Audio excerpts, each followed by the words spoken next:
Now, I know one of the most common topics for video production YouTube videos is equipment, and probably for good reason. It's a big investment and you want to be well informed when you make that investment. But what I want to share with you today is less about what gear that we care most about, because there's so many flashy pieces of equipment, and sometimes good, sometimes not so good. Good reasons behind that. You know, as artists, we are also excited about the craft that we're doing, and so sometimes we want the flashy thing just because we want it, because we're excited to use it, or because it'll feel really fun and we're excited about it. But what I want to share with you today is less about gear that excites us as working professionals or artists or creatives, and I want to talk to you about the 5 biggest pieces of equipment that I have found that clients care about and that makes the biggest difference in the client's day.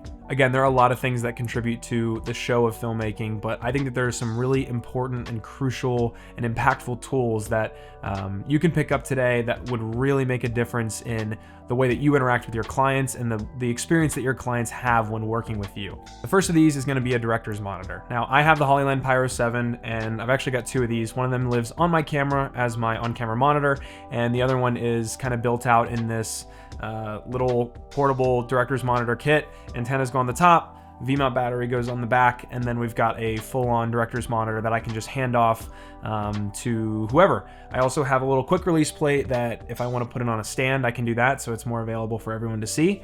But it's a fantastic way to just immerse the client in what you're doing and really sells them on the vision, because they can see little glimpses of the final product in the moment.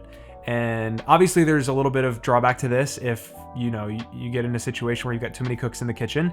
But as long as you're in a situation where you feel like you can trust who you're handing the monitor to, it's a really great way, again, to just bring people in and make it a collaborative process, and again, just get them excited about what's going on. When it comes to specifics, I would highly recommend the Pyro system. Again, the fact that I can buy 2 identical monitors and use one on camera and one as a director's monitor, and I don't have to have any other additional equipment in terms of transmitters, receivers, because it's all built in. It's a fantastic system.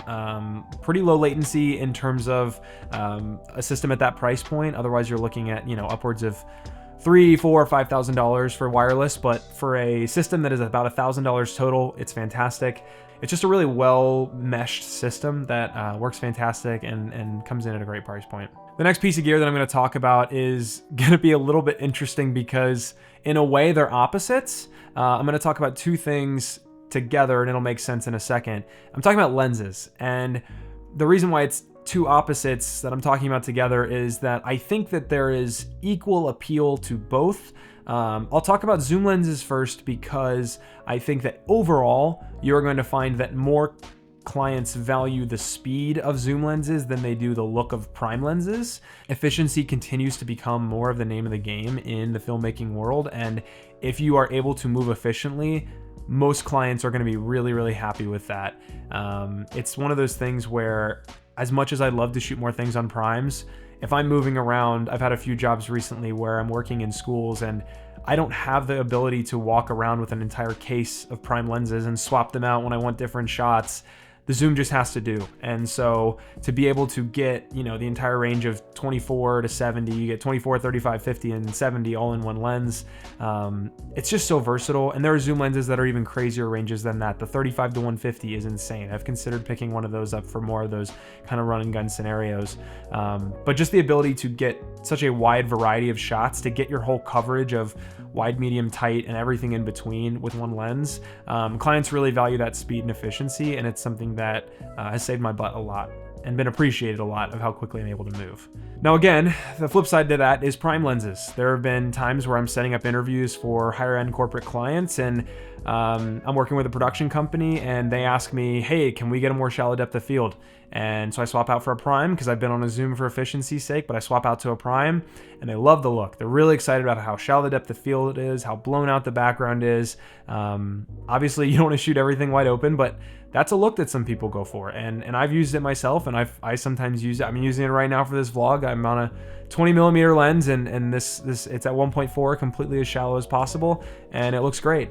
But obviously there are going to be times where the client wants that as well. And so to be able to go as shallow as possible. And then there's the light scenario as well, right? So sometimes what's better about being run and gun is not having to bring lights in. And so it might be faster. You might be moving more efficiently to not light it, but bring lenses in that can handle that low light, like primes can. So yeah, it's one of those things where I've had experiences both ways. I've had clients be really happy that I have primes, and I've had clients be really happy that I have zooms. And so I just wanted to address it because I think just lenses in general should be a really big investment and should be a really big point of contention or point of discussion when it comes to your work and your gear. The discussion is always about cameras and what camera bodies they have and what features they have, but lenses do so much for the look of your image. And so I just wanted to talk about lenses because, again, there's value in zooms, there's value in primes. I think there's value in having both, obviously. But it's really just kind of to your case scenario. What's going to be the biggest benefit for you? And I think that clients can benefit from both zoom lenses and prime lenses. Right off the heels of me talking about, cameras don't matter as much as people say they do, the next thing I'll talk about is having multiple cameras. This is something that clients constantly are asking me for. I'm constantly getting asked for is the ability to do multi-camera setups, whether it's for events and getting a wide and a tight of a stage, or for interviews, being able to get same thing, wide and a tight. Being able to do, I've had commercial days where it's been imperative that I have, a big production camera, my FX6 built out for most of the commercial, but then I've got a gimbal camera ready for B-roll that I can just grab and go, and I don't have time to build it up except for at the beginning of the day. That's been a big benefit in a lot of ways. I've actually had shoot days where we have to move so quickly. We multiple interviews, multiple elaborate corporate interviews, and B-roll. I will rent out sometimes a third camera body just so that I can have my A camera for interviews, my B camera for interviews, and a third camera ready on the gimbal so that I can just grab it and go. Efficiency continues to be a hot button issue when it comes to filmmaking. Budgets are shrinking and expectations are staying the same or rising. And so anything that can save you minutes on set, like having another camera body, is going to be a huge benefit that the client is really going to appreciate. This next piece of gear toes the line in efficiency, mobility, kind of somewhere in that realm too. It's a production cart. I personally own the Adicam Max Plus, which is a 49-inch production cart, collapsible, very similar to your Innovatives or all the other brands that are out there. It's fantastic. It's arguably a little bigger than I should have gotten. It doesn't fit inside my car great, but when I do use it, it is a fantastic piece of mobility. 9 times out of 10, I can get in and out with one load of that just because I'm running smaller shoots most often.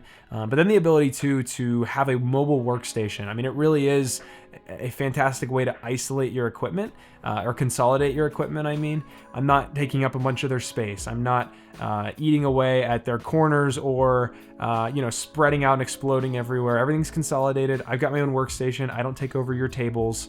And it really just creates this awesome mobility piece. I also had jobs too where I need to move around to a bunch of different places very, very quickly. And I had a shoot once where we were going around a whole factory and I needed multiple cameras for it, and I needed lighting for it, and I needed extra batteries on hand. It's a fantastic piece of gear. I have had a bunch of experience where clients have just been really impressed with it. For their sake, I don't even think they fully understand what it's doing to consolidate gear, prevent the explosion, and to just bring a really professional workflow to set every day. The last piece of gear touches on, you guessed it, mobility. It's a rolling light stand. I currently have some no-name one that I bought off of Facebook Marketplace. I know Impact has one on B&H's website that I think is great. Good reviews. If I ever sell my rolling stand and get one that's a little wider of a base and more sturdy, I'll go with that one. The ability to, again, have mobile lighting, that has been a huge thing. That factory shoot that I mentioned, we did the same thing. I had my 400X with V-mount batteries powering it and the lights on a rolling stand, and nothing's even touching the ground. No cables, no nothing. It's the header cable straight into the ballast, V-mount batteries powering it. We've got a fully mobile 400-watt light fixture. Obviously, static stands are more stable and are more going to be for your longer term investments, but to be able to have at least one rolling stand that you can have as an option to keep the project moving quickly could be a really great investment for you and your clients. So those are the pieces of equipment that I have noticed my clients being the most benefited by and actively, mentioning and being excited about. I think every single one of those pieces of gear, I've had like legitimate comments made to me about how great they are. And so I would implore you, again, think about not necessarily just what tools you're excited about, but what's going to amplify your client's experience or actually help them with their experience on set. I've always found that when you invest in other people, you always get a return on that, and not in any kind of selfish, manipulative way, but just in the way of invest in other people and care about them and care about their experience, and that will usually reap benefits back onto you. And so yeah, I hope you got something out of this video. Hope you are gonna walk in your next shoot and amplify your client's experience a little bit. It doesn't just take tools, it also just takes, you know, you being a good person and being good to work with. But yeah, amplify your client's experience. My name is Colin, I'm a cinematographer, and I'm just sharing my insight on my filmmaking journey. So if you'd like to follow along, consider subscribing, and I'll see you on the next one.